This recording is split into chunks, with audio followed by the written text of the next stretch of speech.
You are now listening to Sir Ink's The Experience Podcast, where we talk about anything and everything kink.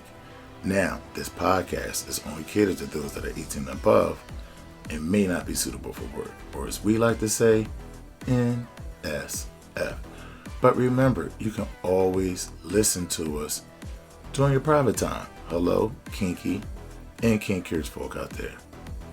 My name is Sir Ink. What's good, everybody? Let's jump right into it. Let's discuss how love without guardrails can make you into a masochist.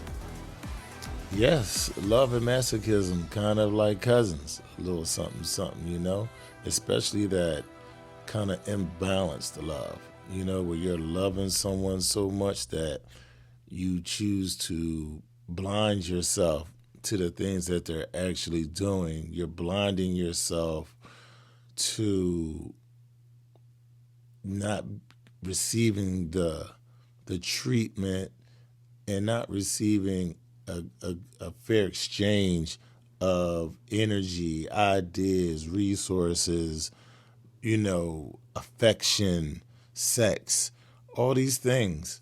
Love makes us all can turn us all into masochists. And I think we've all been there at some point in our lives. Some of us are still there. And that's not a problem for real. I mean, everybody wants to live in a just world, a fair world, but we all know that things aren't fair. And a lot of times in relationship, things are slanted. But I would venture to say, I think it's fair that if you're going to be a masochist, that you're going to be a masochist for love and a relationship, fine.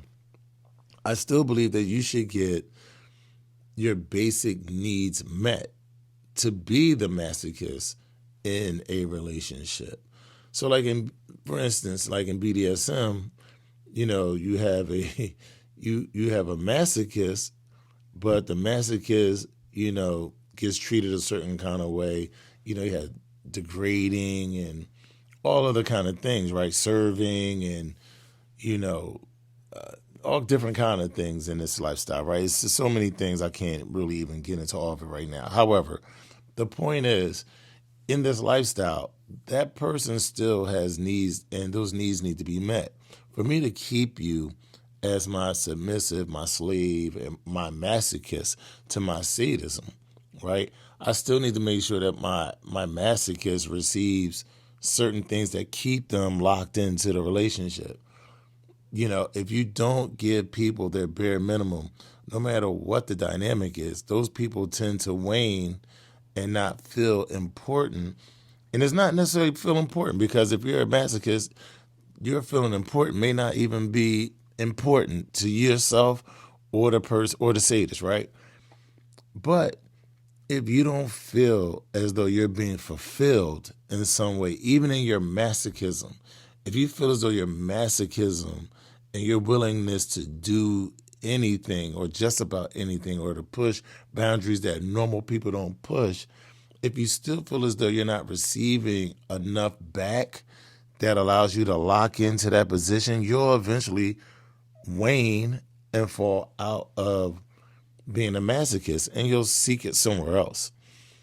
But I do believe that even if you're a masochist, and a lot of times masochism seems like you're taking less, the overall view of some of this stuff is like you're taking less, you don't have any rights, you don't have any say, all that kind of stuff. But to be in that position, there's still a reason why a person wants to be a masochist for said sadist. Now, if the sadist is not refueling his masochist, if he's not feeding his or her masochist, right, that will put the relationship in danger, because we all have something that binds us to these relationships. And perhaps the perfect sadist would be the one that is there not necessarily for the relationship, or not necessarily there for you, the sadist or the dom, Perhaps the best are the ones that have an idea of love and servitude that they're chasing. Therefore, they're woefully and willfully ignorant, and they will stay ignorant, and they want to be there. They want to feel like they just sacrificed so much and never got anything back. That's a part of masochism too. There's a lot of people that feel as though they want to give a lot of love but not receive love back. And there's something to that. I don't know what that is. I can't speak to that. But there's people out here that are on that type of time. But what do you think? Like, let me know what you think. I've been thinking about this a little bit. Masochism is a wonderful thing. I just think that you should have the things that bind you to that situation. Yes, it seems like you're going to take less. Yes, it doesn't seem like you have a voice and you don't make decisions, so on and so forth. However, I still feel as though as a masochist, there's something that locks you into that.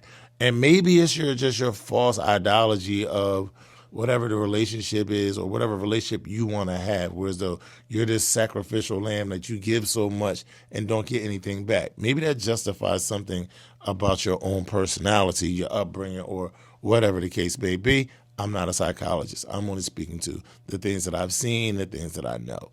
But what do you think? I want to know your opinion. Please like and subscribe. Please comment below or send me feedback. You know where to find me.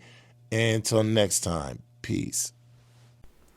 You know how to find me, Sir INQ, on Facebook, Instagram, and YouTube. And you can always email me at sirinq09@gmail.com. Thank you for listening. Until next time, peace.